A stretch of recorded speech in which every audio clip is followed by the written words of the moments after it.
வெண்முரசு. நீர்க்கோலம் 21. வாசிப்பது சந்தீப். 20. பொய்ப்புரவி.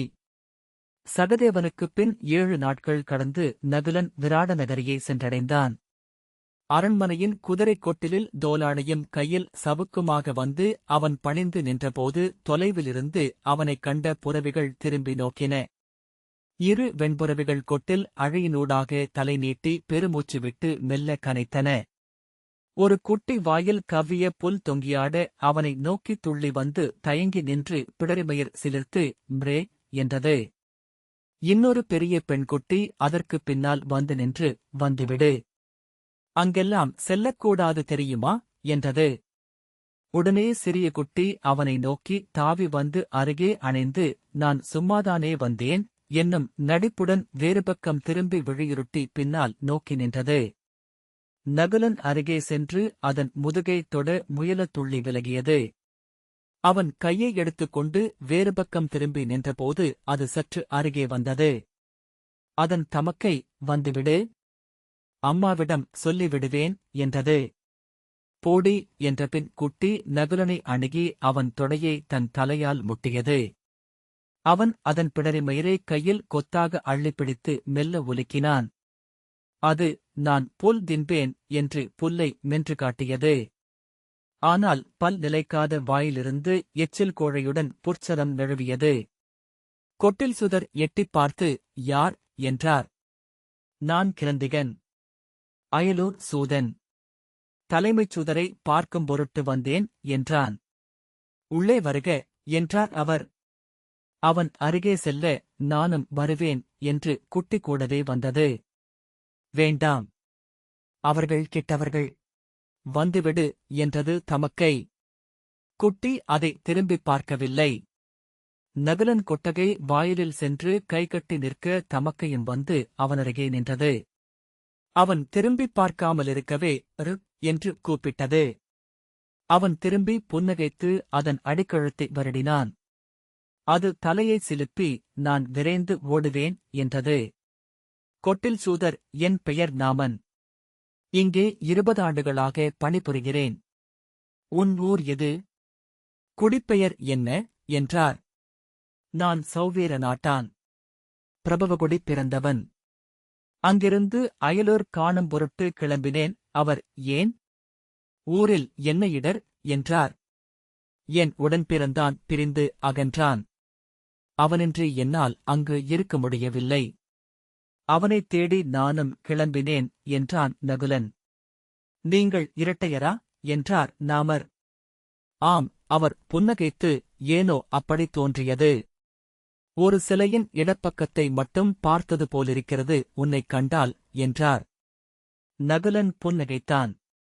இரட்டையரில் ஒருவர் பிரிந்தால் பிறிதொருவர் வாழ்வது கடினம். நீ அவனை சந்திக்க வேண்டுமென்று வாழ்த்துகிறேன் என்றார் நாமர். ஆம். இங்கே பணியாற்றிக் கொண்டு இவ்வட்டாரங்களில் தேடலாமென நினைக்கிறேன் என்றான் நகுலன். கொட்டிலின் தலைமைச் சூதர் சுதமர் இருமியபடி வந்தார். நகுலன் தலை வணங்கினான். நீர் எங்கு புரவிக்கலை பயின்றீர் என்றார் சுதமர். சௌவீரத்தில். என் குடி 70 தலைமுறைகளாக புரவித் தொழில் செய்வது என்றான் நகுலன்.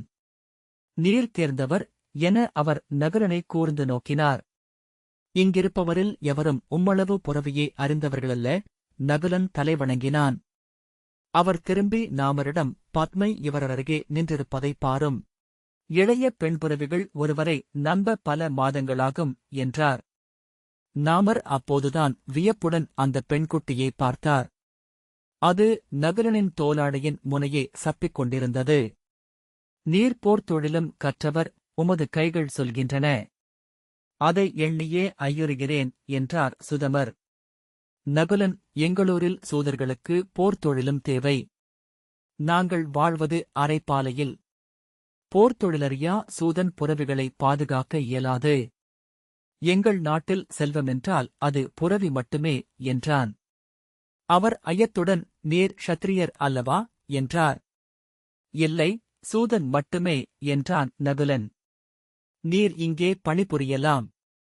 எங்களுக்கு தேர்வலர்கள் புரவித் தொழிலர்கள் எப்போதும் தேவை. எங்கள் ஆற்றலே எங்களிடமிருக்கும் புரவிப்படைதான். மாமன்னர் நலன் காலம் முதலே நாங்கள் புரவித்திறன் வழியாகத்தான் இந்நிலப்பகுதியை ஆள்கிறோம் என்றார் சுதமர்.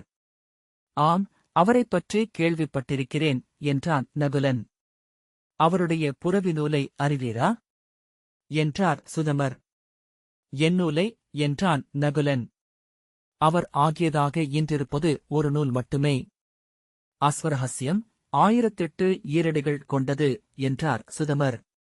இல்லை, போர்ப்புறவுகளைக் குறித்த துரகாவபோதம் என்னும் நூலும் நளமாமன்னரால் இயற்றப்பட்டுள்ளது. அதை இங்குள்ளோர் மறந்துவிட்டனர் என நினைக்கிறேன். அதன் ஒரு வடிவத்தை நான் காசியில் கற்றேன். சொற்தேர்வும் செய்யுளமைப்பும் நளமாமன்னருடையது அது எனக் காட்டுகின்றன. அதற்கு பிருகத்பலர் எழுதிய பாயிரமும் அதை நளன் எழுதியதை உறுதி செய்கிறது என்றான் நகுலன். சுதமர் திகைத்துப் போய் சில கணங்கள் நோக்கிய பின், நன்று. அந்நூலை உங்களிடமிருந்து பாடம் கேட்க விழைகிறேன். இக்குதிரைக் கொட்டிலேயே நீங்கள் ஆளலாம் சௌவீரரே என்றார். நான் தங்களுக்குக் கீழே பணியாற்றவே வந்தேன். நான் கடந்து செல்பவன் என்றான் நகுலன்.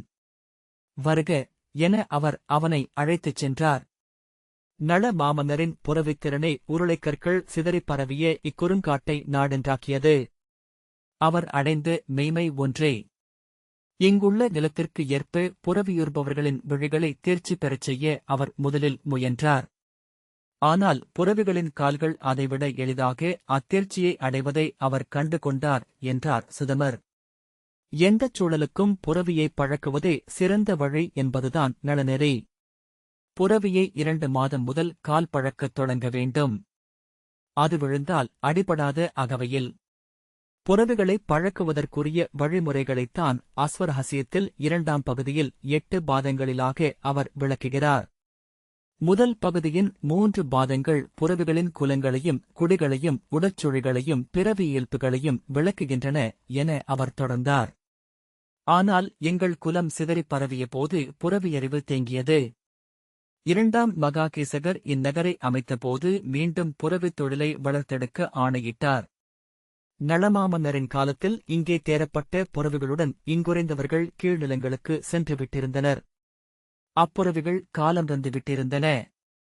இங்கு நகர் அமைந்தபின் மூத்த சூதரான கூர்மர் இங்குள்ள காடுகளில் வாழும் புரவிகளின் குட்டிகளை பிடித்து வந்து பழக்குவதே எளிதென்று கண்டு கொண்டார். நளனின் கலையை அவர் குடிகள் மறந்துவிட்டிருந்தனர். அவர் பயிற்றுவித்த புரவிகளின் தலைமுறை தங்கள் கால்களில் நினைவு வைத்திருந்தது. அவ்வாறு உருவானதே இன்றுள்ள புரவிப்படை.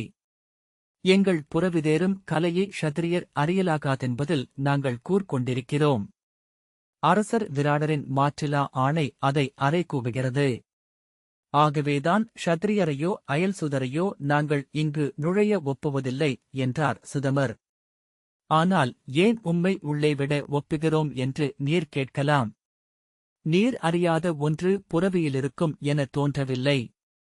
அப்படி ஒன்றுண்டு என்றால் புரவிகளே வந்து உம்மிடம் அவற்றை சொல்லிவிடக்கூடும். உம்மை அகற்றுவதை விட அணுக்கமாக வைத்திருப்பதும் நீர் அறிந்தவற்றைக் கற்று எம்மை மேம்படுத்திக் கொள்வதுமே நன்றென்று தோன்றுகிறது. அதையே எங்கள் படைத்தலைவர் கீசகரும் விரும்புவார். கீசகரைப் பற்றி கேள்விப்பட்டிருக்கிறேன் என்றான் நகுலன். அரசியின் இளையவர்.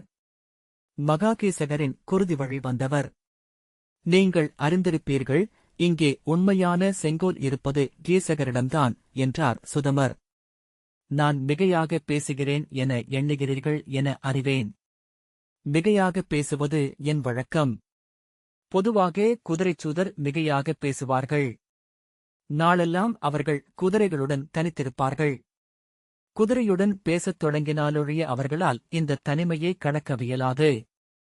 அதில் பழகிப்போனால் எதிர் நிற்பவர்களின் செவியை எண்ணாமல் பேசிக் கொண்டிருக்க இயலும். நான் குதிரைக் கொட்டிலுக்குள் நுழைந்து 70 ஆண்டுகளாகின்றன. எந்தை என் 5 வயதில் என் கையில் சேணத்தை அளித்தார். வருக, உம்மை இங்கேயே தங்க வைக்கிறேன். புரவித் தொழிலருக்கு அவற்றின் சாணியும் நீரும் நறுமணமே என்று அறிவேன். அவர் நகுலனை அழைத்துச் சென்று அவன் தங்க வேண்டிய அறையை காட்டினார். அவர்களுக்குப் பின்னால் 2 குதிரைக் குட்டிகளும் வந்தன. தமக்கை வெளியே நின்று கொள்ள தம்பி உள்ளே வந்து சுற்றிலும் மோப்பம் பிடித்து நல்ல இடம்தான் என்றது. உள்ளே சிறுநீர் கழிக்கப் போகிறது என்றார் நாமர். கழிக்காது, அதற்கு தெரியும் என்றான் நகுலன். மாலை எங்கள் இளவரசர் புரவி பழக வருவார். நீர் அவரை சந்திக்கலாம் என்றார் சுதமர். நகுலன் வியப்புடன், மிக இளையவரா இளவரசர்? மூத்தவர் என்றார்கள் என்றான். நாமர் உள்ளத்தால் இளையவர் என்றார். சுதமர் சிரித்தபடி, ஆம், ஆனால் அரண்மனைப் பெண்டிருக்கு மாற்றுக் கருத்து உள்ளது என்றார். நகுலன் நெடுந்தொலைவு நடந்த களைப்பு கொண்டிருந்தான். உணவுண்டதுமே படுத்து ஆழ்ந்து உறங்கினான். மாலையில் புரவிகளின் ஓசை கேட்டு விழித்துக் கொண்டான். அறைக்குள் ஒரு மூலையில் குட்டிக் குதிரை சுருண்டு தூங்கிக் கொண்டிருந்தது. அதன் வாய் தரையில் ஊன்றியிருக்க எச்சில் வழிந்து மண்ணில் ஊறியிருந்தது. வெளியே அதன் தமக்கை நின்றபடி தலை தாழ்த்தி எச்சில் குழாய் வழிந்து துளி சிலந்தி போல அசைந்தாட அரைத்துயிலில் நின்றிருந்தது. அவன் எழுந்த ஓசை கேட்டு அது திடுக்கிட்டு பிரே என்றது. உள்ளே குட்டி எழுந்து மொம் என்றபின் முன்னால் சென்று சுவரில் தலையை முட்டி அப்படியே நின்று துயிலில் ஆடியது. 7-8 சூதர்கள் புரவிகளின் கடிவாளத்தை பிடித்தபடி ஓடுவதை நகுலன் கண்டான். ஓடி வந்த நாமர், இளவரசர் வந்துவிட்டார் என்றார். ஏன் இத்தனை குதிரைகளை கொண்டு செல்கிறார்கள் என்றான் நகுலன். அவர் பல குதிரைகளை கேட்பார். எதை கொண்டு சென்றாலும் சினம் கொள்வார். வருக என்றார் நாமர்.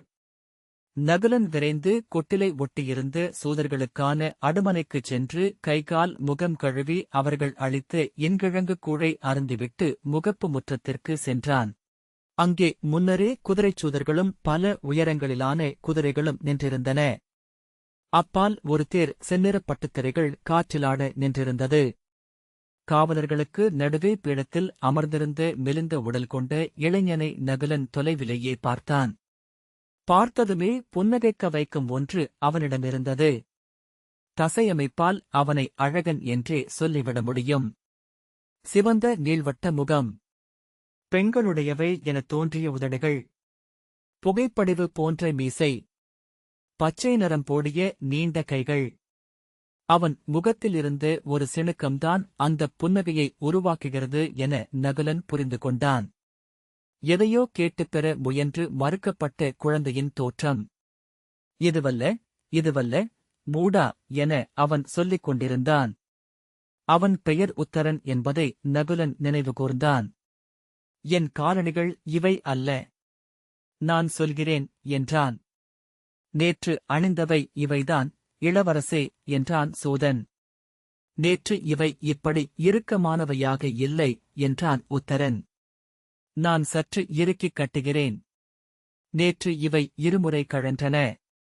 நீங்கள் சினம் கொண்டீர்கள் உத்தரன். ஆம், ஆனால் இன்று என் கால்கள் வலிக்கின்றன.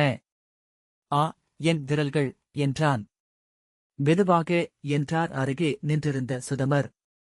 அவனை நோக்கி, யார் இவன் என்றான் உத்தரன். சௌவீர நாட்டைச் சேர்ந்தவன், புறவிதேர்ந்தவன் என்றார் சுதமர். இன்றுதான் இங்கு வந்திருக்கிறான் நகுலன். என் பெயர் கிரந்திகன் என்றான். நன்று, புறவித் தொழிலை இங்கு போல நீ எங்கும் கற்றுக்கொள்ள இயலாது. இது நிஷதர்களின் தொன்மையான புறவித் தொகை, அறிந்திருப்பாய் என்றான் உத்தரன். ஆம் என்றான் நகுலன். இவற்றை பிற நாட்டார் அணுகவியலாது. நாங்கள் பிறரை அணுக விடுவதுமில்லை என்றபின் உத்தரன் கையில் சவுக்குடன் எழுந்து கொண்டான். எங்கே என் புரவி? சுதமர் கை காட்ட ஒரு சிறிய புரவியைக் கொண்டு வந்து நிறுத்தினான் சூதன். என்ன விளையாடுகிறீர்களா? இது குதிரையா அத்திரியா? இதன்மேல் நான் ஏற வேண்டுமா? மூடர்களே, குதிரையைக் கொண்டு வருக என்றான் உத்தரன். சுதமர் பணிவுடன், நேற்று கொண்டு வந்த புரவி பெரிதென்று சொன்னீர்கள் என்றார். அதை பெரிதென்றா சொன்னேன்? மூடா, பெரிதென்றா சொன்னேன்? சொல், நான் என்ன சொன்னேன்? சொல். உத்தரன் சுதமரை நோக்கி கை நீட்டி, நீ புரிந்து கொண்டதை சொல்லாதே, நான் சொன்னதை சொல் என்றான். சுதமர், தாங்கள் சொன்னது என இழுக்க, அதன் சேணம் சரிவர அமைக்கப்படவில்லை என்றேன். பிரிதொன்றைக் கொண்டுவர ஆணையிட்டேன் என்றான். சேணம் சரிவர அமைத்து அதை கொண்டு வருக என்றார் நாமர். அது வேண்டியதில்லை. சேணத்தை அதுவே சரித்துக் கொள்கிறது. நன்கு பழகாத புரவி. பிறிதொன்று வருக என்றான் உத்தரன். சுதமர் கைகாட்ட நடுத்தரமான ஒரு மாந்தளிர் நிறப்புரவியை சூதன் கொண்டு வந்தான். இதுவும் சிறிய புரவிதான். ஆனால் பயின்றது போல தோன்றுகிறது என்றபடி உத்தரன் தன் கையை அதை நோக்கி நீட்ட அது கனைத்தபடி கால்களை உதைத்து வால் சுழற்றி பின்னால் தாவியது. என்ன இது?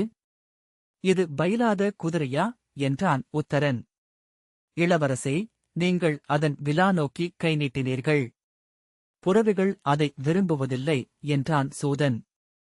அவனை நோக்கி சவுக்கை ஓங்கிய உத்தரன், எனக்கு நீ புரவி கற்றுத் தருகிறாயா? நான் யாரென்று அறிவாயா? நான் யாரென்று தெரியுமா உனக்கு? சொல் என்றான். அவன் தலை குனிந்து நிற்க, நீங்கள் நளமாமன்னரின் குருதி வழி வந்தவர் என்றான் இன்னொரு சூதன். முகம் மலர்ந்த உத்தரன், ஆம், அதை கவிஞர் பாடுகிறார்கள். புரவிகளுக்கு என்னைத் தெரியும். எனக்கு புரவிகளை அதைவிட நன்கு தெரியும் என்றபடி அந்த புரவியை நோக்கிச் சென்றான். அது விலா சிலிர்த்தது. அவன் தயங்கி மெல்ல கை நீட்ட வேண்டாம் இளவரசே என சுதமர் மெல்லிய குரலில் சொன்னார். அவன் கையை சட்டென்று இழுத்துக் கொள்ள புரவி சற்று துள்ளி விலகி மூச்சு சீறியது. மூடா என்றான் உத்தரன். கையை சட்டென்று இழுக்கலாகாது இளவரசே என்றார் நாமர். உத்தரன் அவரை நோக்கி சவுக்கை ஓங்கி எனக்கே கற்றுத் தருகிறாயா? என்னிடமே புரவி பற்றி பேசுகிறாயா என்றான். தங்களுக்குத் தெரியாதது அல்ல. இந்த புரவி என்று சுதமர் சொல்லத் தொடங்க வேறு புரவி வருக. நன்கு பயின்ற புரவி என்றான் உத்தரன். நகுலன் அங்கு நின்ற பெரிய கரிய புரவியின் கடிவாளத்தைப் பற்றி அதன் முகத்தை வருடியபடி அருகே கொண்டு வந்து ஏறுக இளவரசே என்றான். சுதமர் திகைப்புடன், இதுவா? இது என்று நல்ல நிலையில் இல்லை என்றார். நன்றாகவே உள்ளது. இளவரசர் ஏறலாம் என்றான் நகுலன்.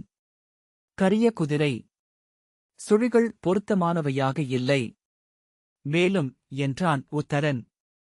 ஏறுங்கள் இளவரசே என்றான் நகுலன். இல்லை, அந்த வெண்புரவி வருக. நான் கரிய புரவிகளை பொதுவாக விரும்புவதில்லை என்றான் உத்தரன். சற்று முயன்று பாருங்கள் என்றான் நகுலன். உத்தரன் ஐயத்துடன் சுதமரை நோக்க அவர் வேறெங்கோ விழுதிருப்பினார். நாமர் அந்த கடிவாளத்தை பிடிக்கட்டும் என்றான் உத்தரன். நானே பற்றிக் கொள்கிறேன் என்றான் நகுலன். இன்று நெடுநேரமாகிறது. அந்த சிறிய குதிரையைக் கொண்டு வருக. முதலில் வந்த குதிரை. அது சிறிதாக இருந்தாலும் துடிப்பானது என்றான் உத்தரன். அப்புரவியை அருகே கொண்டு வந்து தொட்டுப் பாருங்கள் இளவரசே என்றான் நகுலன். உத்தரன் அஞ்சியபடி கை நீட்டி புரவியின் விலாவை தொட்டான். அவன் கை நீண்டபோது அப்பகுதி விதிர்த்தது. முன்வலக்கால் குழம்பை எடுத்து அமைத்தபின் புரவி பெருமூச்சு விட்டது. நகுலன் அதன் முகவாயின் பெருநரம்புகளை வருடிக்கொண்டே இருந்தான். காலை குதிவளையத்தில் வையுங்கள் என்றான் நகுலன். நான் இன்னமும் என் காலுறையை மாட்டவில்லை என்றான் உத்தரன். எடுத்து வையுங்கள் இளவரசே என்றான் நகுலன். ஒரு காலை வைக்கிறேன். அதன்பின் அந்தக் குதிரையில் என்றபடி காலை தூக்கி வளையத்தில் வைத்து உத்தரனை அவன் முற்றிலும் எதிர்பாராதபடி பின்பக்கத்தைப் பற்றி உந்தி மேலேற்றி அவன் மறுகாலை பிடித்து சுழற்றி அப்பாலிட்டான் நகுலன். என்ன செய்கிறாய்? மூடா! என்ன செய்கிறாய்? ஐயோ என உத்தரன் கூவினான். குதிவளையத்தில் கால் நுழையுங்கள் என்றான் நகுலன். எங்கே? எங்கே என்றான் உத்தரன் பதறித் திரும்பி இறங்க முயன்றவனாக. நகுலன் அந்த காலை பிடித்து வளையத்திலிட்டு கடிவாளத்தை பற்றிக் கொள்க என்றான். வேண்டாம் வேண்டாம். இந்த புரவி அஞ்சுகிறது என்றான் உத்தரன். செல்க என நகுலன் புரவியின் மூக்கை வருடினான். இந்த புரவி அஞ்சுகிறது. வேண்டியதில்லை. என்னை இறக்கிவிடு. என் ஆணை. இப்போதே உத்தரன் கூவிக் கொண்டிருக்கையிலேயே புரவி பெருநடையிட்டு முன்னால் சென்றுவிட்டது. வேண்டாம் வேண்டாம் என்று உத்தரன் கூவினான். கடிவாளத்தை விடாதீர்கள். குதிகாலை உருவாதீர்கள். முன்குனிந்து அமர்ந்திருங்கள் என்று நகுலன் உரக்க கூவினான். வேண்டாம் வேண்டாம். போதும் பயணம். இந்தப் புரவி கெட்டது என்று உத்தரன் கூவியபடி கண்களை இறுக மூடி கடிவாளத்தை பற்றிக் கொண்டான். விடாதீர்கள் இளவரசே என்ற பின் மிக மெல்ல சீழ்க்கையடித்தான் நகுலன். புரவி காதுகளை பின்னால் சரித்து வால் சுழற்றி எம்பி குளம்பறைய விழுந்து கால்கள் சகட விளிம்புகளாக சுழன்று பறக்க விரைந்தோடியது. விழுந்து விடுவார். விரைந்து பின்னால் செல்லுங்கள் என்று சுதமர் நடுங்கும் குரலில் சொன்னார். விழமாட்டார் என்றான் நகுலன். சூதனே, அவருக்கு 8 ஆண்டு பயிற்சிக்குப் பின்னரும் புரவிக்கலை சற்றும் தெரியாது. கடிவாளமும் குதிவளையமும் நிலை கொள்ளாது என்றார் சுதமர். ஆம், அறிவேன். ஆனால் புரவியிடம் சொல்லியிருக்கிறேன். அது அவரை காத்து அழைத்துச் சென்று மீளும் என்றான் நகுலன். அதனிடமே சொல்ல முடியுமா என்றார் சுதமர். ஏன் உங்களிடம் சொல்ல முடிகிறதே என்றான் நகுலன். புரவி கண்ணிலிருந்து மறைந்தது. இத்தனை விரைவாக சென்ற பின்னரும் அவர் விழவில்லை. பெருவியப்பு என்றார் நாமர். இதற்குள் மண்டை உடைந்திருக்கும் என நினைத்தேன் என்றான் ஒரு சூதன். அவர்கள் மெல்ல இயல்படைந்தனர். விழுவதென்றால் அது கிளம்பிய தருணத்திலேயே விழுந்திருப்பார் என்றார் சுதமர். ஆம், இத்தனை தொலைவுக்கு சென்றுவிட்டார் என்றார் நாமர். தொலைவில் புரவி தெரிந்தது. குளம்புகள் விழியிலிருந்து மறையும்படி பறக்க அது காற்றில் மிதந்து வந்தது. நேர்கொண்ட வருகை. இடவலம் நிகர்கொண்ட சுழியமைந்த சீரிடல் என்றான் நகுலன். ஆம், இங்குள்ள புரவிகளில் முதன்மையானது என்றார் நாமர். அந்த புரவியின் பெயர் காரகன். சற்று கடுமையான உள்ளம் கொண்டது. அவர் பயிற்சி முடித்து கிளம்பும்போது பிற புரவிகளை கொண்டு சென்று விடுவோம்.